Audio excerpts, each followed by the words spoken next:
Good day everyone, this is about code of bank simulation. So this program creates a bank account with 500 pesos initial balance. So as you can see, this program tests the deposit withdrawals, including the invalid cases, then prints messages for successful or failed transactions, then shows the final balance at the end. So here we go. Here is the explanation. Ayun po. Bank simulation. This is the main program that tests everything. The number two is the bank. So a bank represents a simple bank account with an account and the balance. This creates a new account with an account number 1, 2, 3, 4, 5, 6, 7, 8, and 9. So we have here, as you can see, that 500 pesos. So this is our initial balance for now.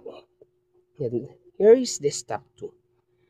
Deposit 200 pesos. So in this method, let's check if the amount is negative. So if it's not, we will going to add 200 pesos to the balance. So 500 then plus 200, so it equals to 700.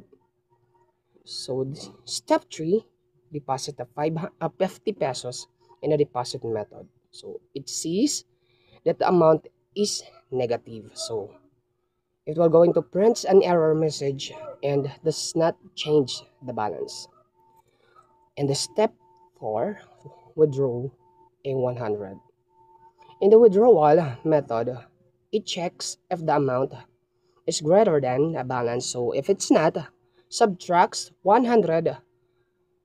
So it will going to 700 minus 100 equals to 600. So if we will going to run this if we will going to run this code, so the output should be like this. Deposited 200.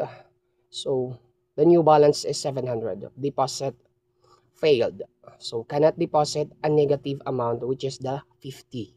Then withdrew.